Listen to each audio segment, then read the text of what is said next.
Good morning students. चलिए हम आज यहाँ पर उपस्थित हैं केमिस्ट्री के एक नए टॉपिक को पढ़ने के लिए। स्पेशली क्लास 11th का टॉपिक है, लेकिन जो भी बच्चे केमिस्ट्री को पढ़ रहे हैं, केमिस्ट्री को पढ़ते हैं या जिनको पढ़ना है, उन सभी के लिए ये महत्वपूर्ण है। महत्वपूर्ण क्यों है? क्योंकि आज हम हाइड्रोजन गैस को यहाँ पढ़ने वाले हैं और हाइड्रोजन एक बहुत ही इम्पोर्टेंट तत्व है। तो हम हाइड्रोजन के बारे में बहुत सारी चीज़ों को देखने का प्रयास, या हम ये कह सकते हैं कि हाइड्रोजन की केमिस्ट्री के अंदर जो मूल चीज़ों को हमें पढ़ना, उन सभी चीज़ों को यहाँ पर देखने का प्रयास वीडियो में करेंगे।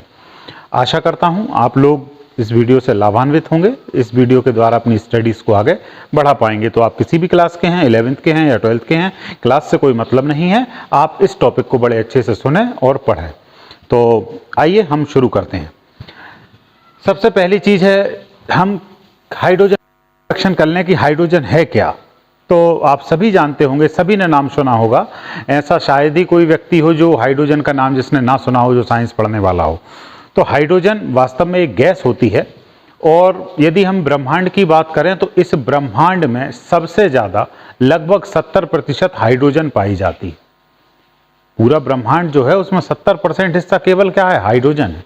कई सारे जो हमारे सौरमंडल के बड़े ग्रह हैं, जैसे बृहस्पति है, शनि है, इन सब पर भी हाइड्रोजन बहुतायत में होती है। और हमारी पृथ्वी पर बात करें तो यहाँ भी कई जगह पर हमें हाइड्रोजन मिलती है। सबसे स्वतंत्र रूप में तो नहीं, लेकिन एक यौगिक के रूप में, वो जल के रूप में पूरी पृथ्वी पर सर्वत्र व्याप्त है, ये आपको पता है। और उसका वो यौगिक जल है जिसी की वजह से आज पृथ्वी पर जीवन, ये सभी जीवधारी और आप और मैं यहाँ पर उपस्थित हैं। तो ऐसी हाइड्रोजन के बारे में हम जानने का प्रयास करेंगे। तो हाइड्रोजन का सबसे पहले हम आवर्त सारणी में स्थान देख लें। आवर्त सारणी जो आप पढ़ते हैं, आवर्त सारणी क्या है, मैं उस पर एक वीडियो अलग से बनाऊंगा जिसमें केवल आवर्त सारणी पर चर्चा करूंगा। तो वो वीडियो बहुत जल्द आपके पास होगा, तो उसे ज़रूर देख लेना, क्योंकि केमिस्ट्री का इंट्रोडक्शन पूरा आपको उसी चीज़ से मिलने वाला है। यहाँ शॉर्ट में बात कर लेते हैं कि आवर्त सारणी का मतलब हो जाता है वर्गीकरण, तत्वों का वर्गीकरण। वर्गीकरण की आवश्यकता क्यों पड़ जाती है? क्योंकि जब आप किसी काम को कर रहे हैं, किसी चीज़ को पढ़ रहे हैं, तो उसे आसानी से समझने के लिए आपको आवश्यकता होती है कि उसे व्यवस्थित कर लिया जाए, और वर्गीकरण इसी दिशा में किया गया एक प्रयास है। काफ़ी सारे साइंटिस्टों ने किया था, उनके बाद जैसे आप पढ़ेंगे उसमें न्यूलैंड ने किया, डॉबेराइनर ने किया, उसके बाद आगे आएंगे तो मेंडलीफ ने एक विस्तृत आवर्त सारणी बनाई थी, उसमें भी कई सारी कमियां रह गईं। उसके बाद फिर मोसले ने एक नई आधुनिक आवर्त सारणी को प्रस्तावित किया, जिसे आज आप और हम देखते हैं। तो हाइड्रोजन उस आवर्त सारणी में समूह 1 में रखी हुई है। आप यदि देखेंगे, आवर्त सारणी आपके पास हो, मैं आपको दिखा देता हूं। यहाँ पर मेरे पास बुक है, इस बुक में वो आवर्त सारणी है। तो आप देखें, यहाँ पर ये जो आवर्त सारणी है, इसके अंदर हाइड्रोजन यहाँ इस ग्रुप में रखी हुई है। ये पहले उसमें ये फर्स्ट समूह है, पहला समूह है। लेकिन आप एक चीज़ और थोड़ी सी गौर से देखना कि ये पूरा येलो कलर से बना हुआ है और ये येलो कलर से नहीं है। मतलब शायद हाइड्रोजन कुछ अलग है इनसे। अब क्यों अलग है वो हम देखेंगे आगे। तो आवर्त सारणी में हाइड्रोजन का जो स्थान है, जब मेंडलीफ ने आवर्त सारणी बनाई थी उसी समय से विवादास्पद रहा। विवादास्पद से तात्पर्य यह है कि वो स्थिति क्लियर नहीं हुई कि इसकी वास्तविक स्थिति कहाँ होती है, या हाइड्रोजन को कहाँ होना चाहिए, समूह 1 में होना चाहिए या समूह 17 में होना चाहिए। क्योंकि इसका जो स्ट्रक्चर है वो समूह 1 के तत्वों से भी मैच करता है, मेल खाता है, और समूह 17 में जो हैलोजन है उनसे भी मैच करता है। तो दोनों स्थितियां विवादास्पद रहीं। आज भी स्थिति क्लियर नहीं है, लेकिन आज यहाँ पर रख दिया है। लेकिन जो हाइड्रोजन है वो समूह 1 के तत्वों से, मतलब जिन्हें आप क्षार धातुएं कहते हैं, उनसे भी समानता बताते हैं, और समूह 17 के तत्व जो हैलोजन कहलाते हैं उनसे भी समानता बताते हैं। कौन कौन सी चीज़ों में ये समानता बताते हैं, उन चीज़ों को हम यहाँ पर देखते हैं। सबसे पहले हम क्षार धातुओं से समानता देखें तो पहली चीज़ है इलेक्ट्रॉनिक विन्यास। अब हाइड्रोजन का इलेक्ट्रॉनिक विन्यास आपको पता है, परमाणु क्रमांक 1 होता है हाइड्रोजन का। तो हाइड्रोजन परमाणु क्रमांक कितना है? 1। तो जब आप इसका इलेक्ट्रॉनिक विन्यास लिखेंगे तो इसको 1s1 आपको लिखना पड़ेगा। और इसी जो इस ग्रुप के नीचे दूसरे तत्व हैं जैसे lithium, sodium, potassium, rubidium, caesium, francium, उन सब का भी जब आप इलेक्ट्रॉनिक विन्यास लिखोगे तो अंतिम कोष का विन्यास उनके अंदर भी यही निकल के आएगा। जैसे मान लीजिए मैं लिथियम की बात कर रहा हूं तो लिथियम का परमाणु क्रमांक 3 होता है। जब आपका इसका इलेक्ट्रॉनिक विन्यास लिखेंगे तो 1s2 आपको लिखना पड़ेगा और 2s1 लिखना पड़ेगा। फिर यदि तीसरे तत्व पे चलें तो हम सोडियम, इसका परमाणु क्रमांक 11 होता है। जब इलेक्ट्रॉनिक विन्यास लिखेंगे तो 1s2, 2s2, 2p6, 6 2 8 2 10 और 3s1। यानी अंतिम कोष में आप देखें इसके s में एक इलेक्ट्रॉन जा रहा है, इसके s में एक इलेक्ट्रॉन जा रहा है, इसके भी s में एक इलेक्ट्रॉन जा रहा है। तो यहां पर क्या हो गया, इसका जो इलेक्ट्रॉनिक विन्यास है वो समानता प्रदर्शित कर रहा है किसके साथ, क्षार धातुओं के साथ। इसी तरह आप आगे जाओगे जो अगले तत्व हैं रूबियम, सीजियम, उन सब से भी यही स्थिति बनेगी। तो पहली समानता हाइड्रोजन की क्षार धातुओं से हो गई कि उसका जो इलेक्ट्रॉनिक विन्यास है वो क्षार धातुओं के समान होता है, मतलब अंतिम कोष में एक इलेक्ट्रॉन होता है या पूर्णता से एक कम वहां पर होता है। दूसरी बात, धन आयन का बनना। अब स्थिति क्या होती है, कोई भी चीज आयन कब बन जाती है, जैसे यहीं पर देख लें हम, ये वाली जो कोष है ये संयोजकता कोष भी कहलाएगी। क्यों कहलाएगी, क्योंकि जब कोई यौगिक बनेगा उस अवस्था में इलेक्ट्रॉन यहां से दिए जाएंगे या इस कोष में लिए जाएंगे। जिस कोष में इलेक्ट्रॉन दिए या लिए जाते हैं उसको संयोजकता कोष कहते हैं। तो जब इनके यौगिक बनते हैं, जैसे मान लीजिए सोडियम, परमाणु क्रमांक 11 है, तो ये सोडियम का 11, फिर ये क्या करेगा, जब यौगिक बनना है तो इसको त्यागेगा तो इसके अंदर कौन बढ़ जाएंगे, प्रोटॉन। तो यहां पर एक आवेश आ जाएगा और ये सोडियम का धन आयन बन जाएगा। इसी प्रकार से यदि लिथियम करेगा तो लिथियम का भी, लिथियम इस एक को त्याग देगा, त्यागने के बाद इस पे भी कौन सा चार्ज बढ़ जाएगा, ये, तो ये भी आयन बन गया, धन आयन। इसी प्रकार यदि हाइड्रोजन के साथ भी ऐसा होता है तो ये भी त्यागते और क्या बना लेगी, हाइड्रोजन का धन आयन। तो एक समानता ये हो गई, पहली समानता तो इलेक्ट्रॉनिक विन्यास की हो गई कि उनका जो इलेक्ट्रॉनिक विन्यास है इनके समान है। और दूसरी समानता क्या हो गई, जिस प्रकार क्षार धातुएं इलेक्ट्रॉन को त्याग कर धन आयन बना लेती हैं, उसी प्रकार हाइड्रोजन भी इलेक्ट्रॉन को त्याग कर क्या कर रहा है, धन आयन बना रहा है। तीसरी समानता ऑक्सीकरण अवस्था। ऑक्सीकरण अवस्था जिसे आप संयोजकता के नाम से भी जान लेते हैं, जितने इलेक्ट्रॉनों को यौगिक बनते समय दिया या लिया जाता है वो संख्या कहलाती है ऑक्सीकरण संख्या। तो यहां पर जब क्षार धातुएं यौगिक बनाती हैं तो वो एक इलेक्ट्रॉन को त्यागती हैं, मतलब उनकी ऑक्सीकरण संख्या +1 है। तो +1 ऑक्सीकरण संख्या है, सभी की +1 होती है, हाइड्रोजन की भी +1 है। क्योंकि अभी जब हम उसका स्ट्रक्चर देख रहे थे तो हमने वहां पर देखा था कि वो भी एक इलेक्ट्रॉन को त्यागती है। तो एक तीसरी समानता ये हो गई कि हाइड्रोजन भी क्या करती है, ऑक्सीकरण संख्या क्षार धातुओं के समान बताती है। तो ये तो हो गई भैया 2-3 बड़ी बड़ी बातें जो हाइड्रोजन को किसके समकक्ष लेके जा रही हैं, क्षार धातुओं के साथ। अब दूसरी हमने एक बात करी थी कि इसका स्थान कहां पर होना चाहिए, हैलोजन के साथ भी होना चाहिए। क्यों होना चाहिए, क्योंकि ये उससे भी समानता बताती है। तो अब हम समूह 17 के जो तत्व हैं जिन्हें हैलोजन कहते हैं, जिसमें कौन कौन होता है, सबसे पहले फ्लोरीन, फिर क्लोरीन, फिर ब्रोमीन, फिर आयोडीन, फिर एस्टाटीन, ये पूरे तत्व मिलकर हैलोजन परिवार बनाते हैं।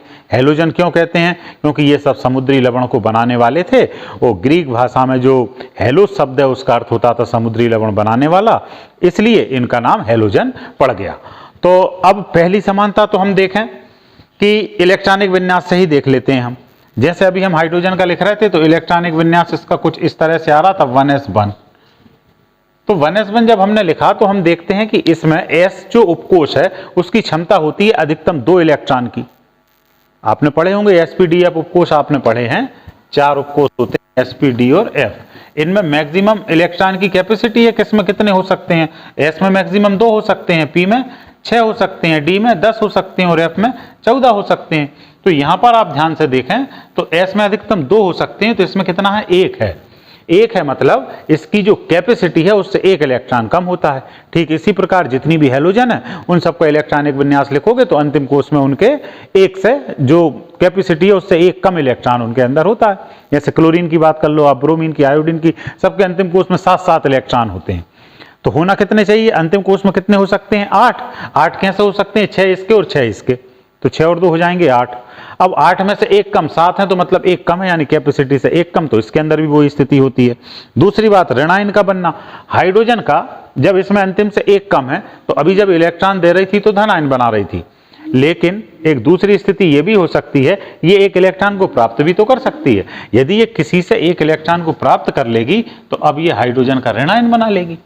ठीक उसी प्रकार जैसे क्लोरीन ऋण आयन बनाती है, जैसे ब्रोमीन ऋण आयन बनाती है, इसी प्रकार ये भी बनाती है। तो ये इसकी समानता हो गई, दोनों के साथ समानता हो रही है। जब ये वहां क्षार धातुओं के साथ समानता बता रही थी तो ये धन आयन बना रही थी उनकी तरह, जैसे लिथियम का बन रहा था, जैसे सोडियम का बन रहा था, तो ये धन आयन बना रही थी वहां पर, लेकिन यहां पर ऋण आयन बना रही है। एक समानता ये हो गई। अब हम चलते हैं परमाणुकता पे। परमाणुकता से तात्पर्य यह है कि जो गैसें होती हैं वो अधिकांशतः परमाणु रूप में नहीं मिलती स्वतंत्र रूप में, वो कौन से रूप में मिलती हैं? अणु रूप में मिलती हैं। और अणु रूप में जब हम गैसों को लिखते हैं तो उनके दो परमाणुओं को एक साथ हम लिखते हैं। जैसे हम क्लोरीन को जब लिखते थे गैस फॉर्म में होती है तो Cl2 लिखते हैं, ब्रोमीन को आप लिखोगे तो Br2 लिखोगे, आयोडीन को I2 लिखोगे। ये हम कौन सा रूप लिख रहे हैं? इनका परमाणविक रूप नहीं लिख रहा है, आणविक रूप लिख रहा है। ठीक इसी प्रकार से आप हाइड्रोजन को जब भी लिखते हैं तो अकेला H ऐसा नहीं लिखेंगे, ये परमाणविक रूप है। हमेशा हाइड्रोजन जो पाई जाती है वो आणविक रूप में पाई जाती है, मतलब H2 इस रूप में हाइड्रोजन उपलब्ध होती है। तो ये भी समानता हो गई किसके साथ? हैलोजन परिवार के साथ। तो अब आपने समानताएं देख ली इसकी। अब हम अगली चीज पे चलते हैं, हाइड्रोजन के समस्थानिक पर। समस्थानिक आपको पता है समस्थानिक क्या होते हैं? दो प्रकार के तत्वों को जब हम पढ़ते हैं तो दो उसमें बातें पढ़ते हैं, एक पढ़ते हैं समस्थानिक, दूसरे पढ़ते हैं समभारिक। समस्थानिक मतलब होता है कि वे तत्व जिनके परमाणु क्रमांक समान हो, परमाणु क्रमांक कैसे हो? समान हो, लेकिन परमाणु भार भिन्न भिन्न हो, तो वो कहलाते हैं समस्थानिक। और जिनके परमाणु क्रमांक भिन्न भिन्न हो, परमाणु भार समान हो, वो कहलाते हैं समभारिक। तो जो हाइड्रोजन है, हाइड्रोजन के तीन समस्थानिक होते हैं। हम यहाँ तीनों पे बात करते हैं। पहला समस्थानिक हाइड्रोजन का जो है, जिसका नाम होता है हाइड्रोजन ही है, जो हाइड्रोजन नाम से जानी जाती है, या इसे प्रोटियम भी कहते हैं। एक और समस्थानिक जिसका नाम है ड्यूटेरियम या ड्यूटेरियम, और एक और जिसे कहते हैं ट्राइटियम। ट्राइटियम, ये तीन हाइड्रोजन के समस्थानिक हैं। अब हाइड्रोजन के समस्थानिक मतलब परमाणु क्रमांक होना चाहिए समान, यानी हाइड्रोजन, ये हाइड्रोजन, ये हाइड्रोजन, ये हाइड्रोजन, परमाणु क्रमांक ये यहां लिख रहा हूं, तो इसका भी एक, इसका भी एक और इसका भी एक, परमाणु क्रमांक समान हो गए। अब इस परमाणु क्रमांक यदि एक है तो इसका स्ट्रक्चर कैसा होगा उसे देख लें। परमाणु क्रमांक एक कहने का मतलब यह है कि इसके नाभिक में प्रोटॉन की संख्या कितनी है? एक, और इसके बाहर जो चक्कर लगा रहा है इलेक्ट्रॉन वो कितना है? एक। क्योंकि परमाणु क्रमांक हम किसे कहते हैं? प्रोटॉन की संख्या को, प्रोटॉन और इलेक्ट्रॉन की संख्या बराबर होती है। ठीक इसी प्रकार यहां भी वही अवस्था होगी, एक इसमें प्रोटॉन होगा और एक चक्कर लगाएगा इलेक्ट्रॉन, इसमें एक प्रोटॉन होगा और एक चक्कर लगाएगा इलेक्ट्रॉन। ठीक है, परमाणु क्रमांक सब में एक एक होगा। अब दूसरी बात पर चलें, इस समस्थानिक की जो परिभाषा है कि परमाणु क्रमांक समान लेकिन परमाणु भार भिन्न भिन्न होते हैं। परमाणु भार किसे कहते थे हम? किसी परमाणु में उपस्थित प्रोटॉन की संख्या और न्यूट्रॉन की संख्या का जो योग होता था वो परमाणु भार कहलाता था। तो यहां पर इसके अंदर जो होगा वो न्यूट्रॉन नहीं होता है, तो इसका परमाणु भार कितना हो गया? एक। मैं यहां ऊपर लिख दे रहा हूं, इसके अंदर एक न्यूट्रॉन पाया जाता है। तो यदि एक न्यूट्रॉन हो गया तो न्यूट्रॉन और प्रोटॉन का योग कितना हो जाएगा? एक और एक, दो, तो ये कहलाने लगेगा ड्यूटेरियम। और यदि दो न्यूट्रॉन हो जाएं, ये एक न्यूट्रॉन, ये एक न्यूट्रॉन, अब कितने हो गए टोटल? तीन। दो न्यूट्रॉन और एक इसमें योग करेंगे प्रोटॉन का तो कितने हो गए? तीन। तो अब देखो आप, परमाणु भार इसका एक है, इसका दो है, इसका तीन है। परमाणु क्रमांक इसका एक है, इसका एक है, इसका एक है। मतलब ऐसे पदार्थ जिनके परमाणु क्रमांक समान हो लेकिन परमाणु भार कैसे हो गए? भिन्न भिन्न हो गए, वो कहलाएंगे एक दूसरे के समस्थानिक। तो हाइड्रोजन के तीन समस्थानिक हो गए, हाइड्रोजन या प्रोटियम, हाइड्रोजन नाम से ही जनरली जानी जाती है, दूसरा है ड्यूटेरियम, तीसरा है ट्राइटियम। प्रोटियम में परमाणु क्रमांक एक होगा, भार एक होगा। ड्यूटेरियम में परमाणु क्रमांक एक होगा, परमाणु भार दो होगा। ट्राइटियम में परमाणु क्रमांक एक होगा, परमाणु भार तीन होगा। तो ये समस्थानिक आप अच्छे से याद रखना। ठीक है, समझ गए होंगे। तो ये समस्थानिक हो गए। अब अगली महत्वपूर्ण चीज पे चलते हैं हम, बनाने की विधियां। होता क्या है, आप एक चीज थोड़े से ध्यान में रखना कि आगे जब भी केमिस्ट्री पढ़ोगे, जितने भी यौगिकों को आप पढ़ोगे या किसी तत्व को पढ़ोगे, तो आपको एक उसकी सिनॉप्सिस तैयार कर लेना कि जिस तत्व, जैसे अभी कार्बनिक रसायन पढ़ोगे उसमें आपको एल्डिहाइड पढ़ना है, उसमें कीटोन पढ़ना है, कार्बोक्सिलिक अम्ल पढ़ना है, ऐसे कई सारे यौगिकों को पढ़ना है। तो इनके प्रश्न अलग अलग प्रकार से आते हैं, लेकिन पढ़ाई का सबसे अच्छा तरीका यह है कि आप क्या करें, आप लोग एक पूरा, जैसे आप निबंध पढ़ते थे छोटी क्लासेस में, प्रस्तावना, फिर उसके कुछ बिंदु होते थे और अंत में उपसंहार करके आप उसे पढ़ते थे, ठीक इसी प्रकार से इन तत्वों का आप एक बना लेना कि इनको किस सीक्वेंस में हमको पढ़ना है।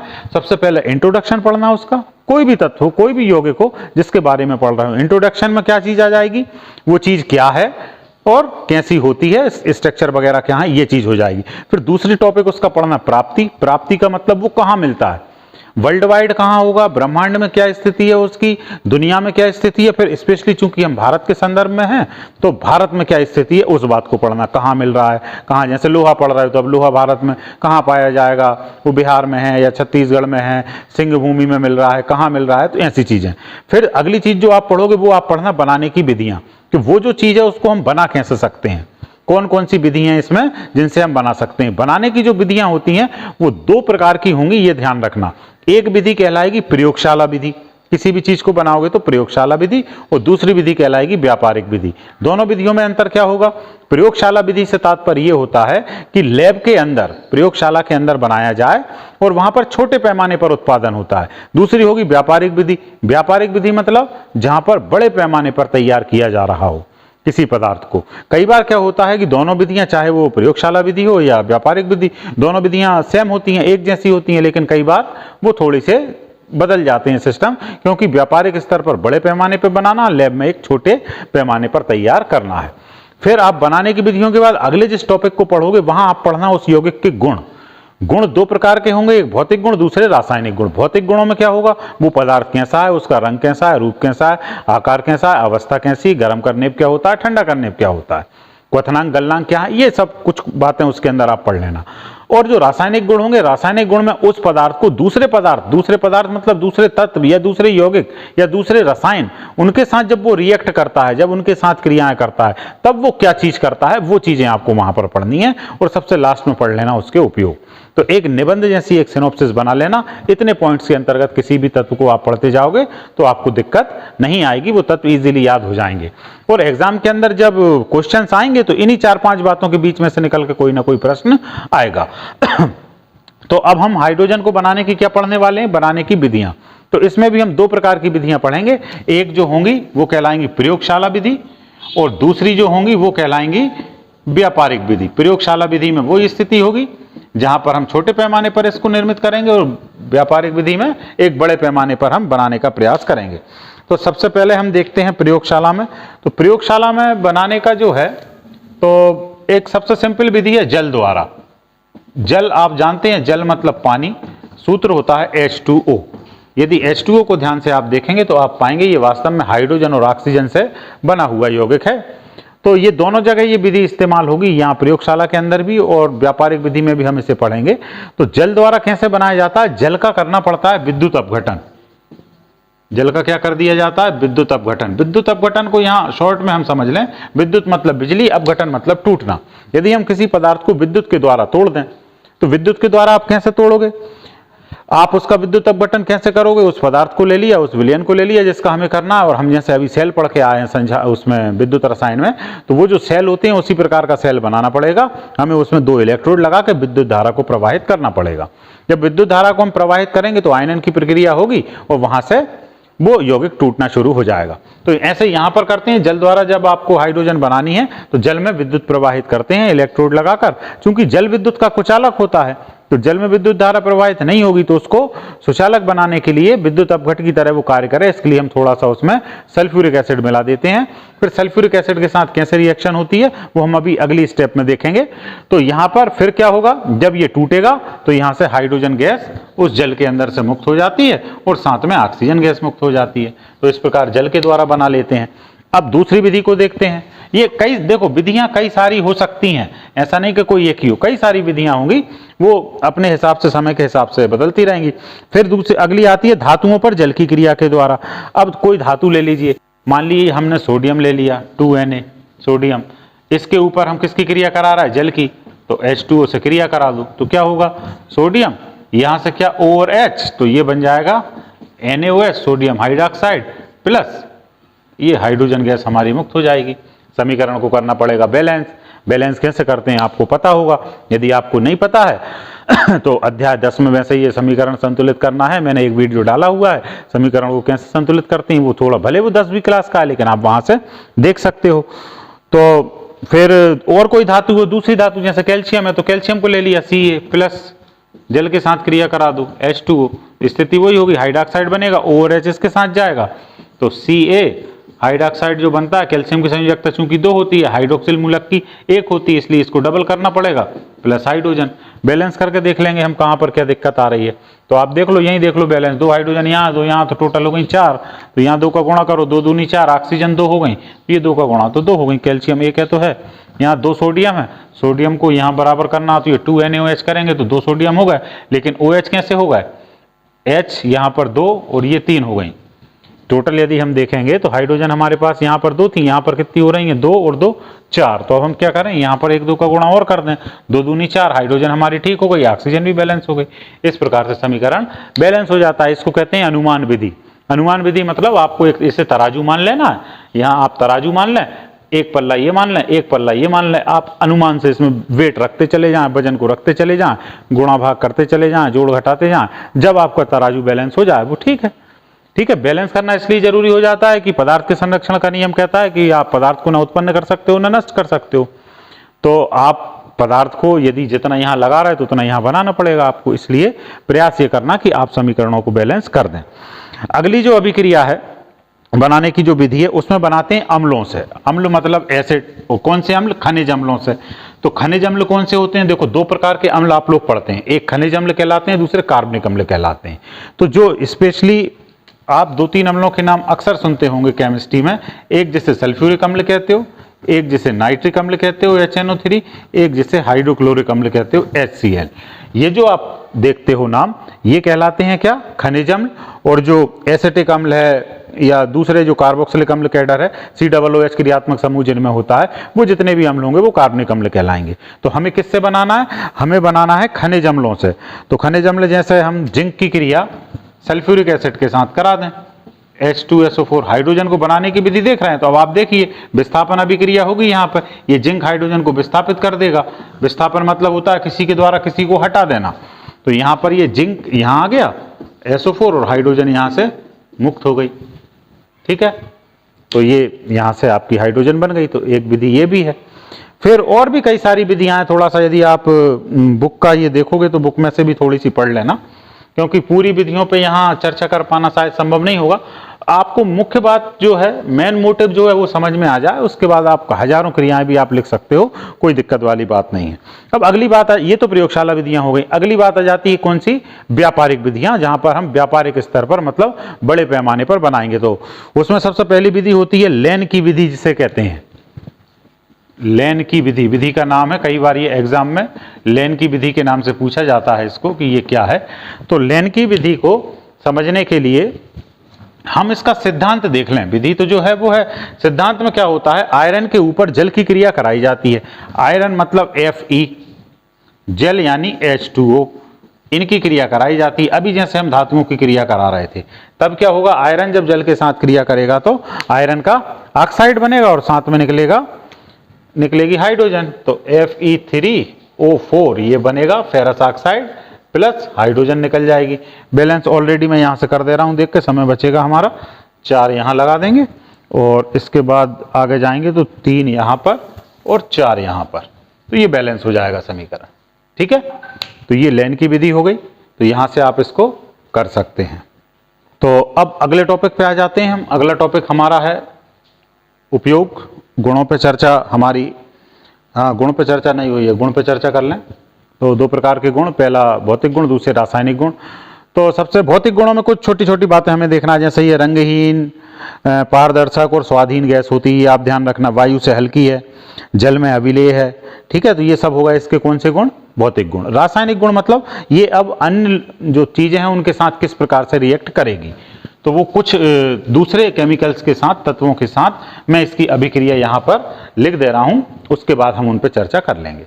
चलिए, जो रासायनिक गुण हैं, मतलब रासायनिक जो अभिक्रियाएं किसके साथ क्या होता है, कुछ मैंने 6 यहाँ पर लिख लिए हैं, इन 6 पे यहाँ बात कर लेते हैं, मोस्टली इनमें कवर हो जाएगा आपका। सबसे पहले हाइड्रोजन की क्रिया क्लोरीन के साथ करके देख रहा है। हाइड्रोजन जब क्लोरीन के साथ क्रिया करती है, सनलाइट मतलब सूर्य के प्रकाश की उपस्थिति में ये क्रिया होगी, टेम्परेचर यहाँ पर हाई होगा, उच्च ताप यहाँ पर रखना होगा, तो ये हाइड्रोक्लोरिक अम्ल बना देती है। ये रासायनिक गुण हो गया। मतलब हाइड्रोजन क्लोरीन के साथ क्रिया करके क्या बनाती है, हाइड्रोक्लोरिक अम्ल या HCl बनाती है, ये केमिकल प्रॉपर्टी। दूसरी चीज, यदि आप हाइड्रोजन की क्रिया सल्फर के साथ करा दें तो 200 से 400 डिग्री सेल्सियस पे होगी और हाइड्रोजन सल्फाइड नाम की गैस यहां पर बन जाएगी। यदि आप हाइड्रोजन की क्रिया नाइट्रोजन के साथ कराते हैं और यदि वायुमंडलीय दाब 200 है वहां पर और टेम्परेचर 500 डिग्री सेल्सियस आपने लिया है तो ये अमोनिया में बदल जाएगा। फिर यदि आप कार्बन के साथ क्रिया कराते हैं, कार्बन के साथ 2 प्रकार से क्रिया होती है। पहली क्रिया टेम्परेचर के ऊपर हो रही है जो 1100 डिग्री सेल्सियस है, और दूसरी क्रिया इलेक्ट्रिक स्पार्क मतलब जहां पर विद्युत के द्वारा जो चिंगारी उत्पन्न होती है उसकी उपस्थिति में होगी। तो यदि 1100 डिग्री सेल्सियस पर हम क्रिया कराएंगे तो ये मेथेन नाम की गैस बनती है। ये मेथेन एथेन हम बहुत अच्छे से कार्बनिक रसायन में पढ़ेंगे। और यदि आप कार्बन और हाइड्रोजन की क्रिया विद्युत स्पार्क की उपस्थिति में कराते हैं तो एसिटिलीन नाम की गैस यहां पर बनती है। फिर एक और है, शायद आपको तो वीडियो में यदि नहीं आ रहा हो तो आप सुन लेना, सोडियम और हाइड्रोजन के साथ क्रिया होती है तो सोडियम हाइड्राइड यहां पर बनता है।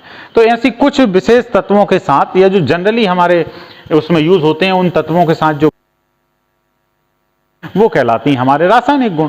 ठीक है, तो आप हर तत्व को लगभग इन्हीं 2, 4, 6 चीजों के साथ उसकी क्रियाएं जरूर पढ़ लेना। तो ये भौतिक गुण हो गए, रासायनिक गुण हो गए। अगली और अंतिम चीज जो है उस हाइड्रोजन के संदर्भ में वो है उसके उपयोग। तो पहला उपयोग तो हाइड्रोजन का हो जाएगा अपचायक के रूप में। यदि आपको किसी का अपचयन करना है तो अपचयन करने के लिए आपको अपचायक चाहिए होगा, जो अपचयन को करवाएगा तो वो हाइड्रोजन एज ए अपचायक भी कार्य करती है और अपचयन की प्रक्रिया को करवाती है। हल्की होने के कारण पहले से जो गुब्बारे हैं और वायु पोतों की गैस की थैलियों में भरा जाता था, लेकिन ये साथ में कैसी होती थी, ज्वलनशील भी होती थी। मतलब यहाँ पर हीट होगी तो ये जल भी जाती थी। तो इसलिए आजकल इसका प्रयोग नहीं कर रहा है, इसकी जगह आजकल हीलियम का यूज होने लगा है। वनस्पति घी बनाने में यदि आप वनस्पति तेल जो होता है, वनस्पति घी मतलब डालडा, वनस्पति तेल जो होता है उस तेल का यदि आप हाइड्रोजनीकरण करा देंगे, हाइड्रोजन के साथ रिएक्ट करा देंगे तो वो वनस्पति घी में कन्वर्ट हो जाता है और डालडा वहां पर बन जाता है। तो वहां पर हम यूज कर लेते हैं। अमोनिया, मेथिल एल्कोहल, फॉर्मेल्डिहाइड आदि बनाने में ये सब बहुत महत्वपूर्ण पदार्थ हैं जिनका इंडस्ट्रियल रूप से काफी इस्तेमाल होता है। तो अमोनिया यदि आपको बनाना हो, ये विधि लिखी यहाँ पर अमोनिया बनाने की। अमोनिया एक प्रशीतक की तरह यूज होता है, तो इसको बनाना है। फॉर्मेल्डिहाइड को बनाना है तो इनको बनाने में हमें हाइड्रोजन की आवश्यकता पड़ती है। जो द्रव हाइड्रोजन है, लिक्विड हाइड्रोजन, द्रव कैसे हो जाएगी, आप गैस को संपीड़ित करेंगे, अधिक दाब पे उसको कंप्रेस करते चले जाएंगे तो कौन सी अवस्था में पहुंच जाती है, द्रव अवस्था में। तो जो रॉकेट जो होते हैं जो अंतरिक्ष में भेजे जाते हैं उनमें ईंधन के रूप में इसका इस्तेमाल किया जाता है। तो इतनी बस चीजें थी और ये आपका पार्ट हो जाएगा हाइड्रोजन वाला, तो इसको आप पढ़ लें। और इतनी चीजों को आप एक बार बुक से जरूर रिपीट कर देना, जो भी किताब आपके पास हो, जिस भी राइटर की हो, क्योंकि यहाँ सुनने में बात अलग होती है और यदि वीडियो के साथ बुक को लेकर बैठे हो, साथ में उसमें भी देखते चल रहे हो तो और काफी आसानी से और अच्छे से आप इन सब चीजों को समझ सकते हैं। तो आशा करता हूं आप काफी अच्छे से इस पार्ट को समझे होंगे। कमेंट जरूर कर दें आपको कैसा लग रहा है और क्या सुधार होना चाहिए, क्या चीज़ है जो मुझसे छूट गई है जिससे और जोड़ूं तो आगे चल के मैं अपने इन वीडियोस को थोड़ा सा बेहतर कर पाऊं। आपके सुझाव की आवश्यकता मुझे रहेगी। तो आप लोग आएँ और यहाँ से पढ़ें, और यदि अभी तक चैनल सब्सक्राइब नहीं किया है तो उसे सब्सक्राइब जरूर कर लें। बहुत बहुत धन्यवाद।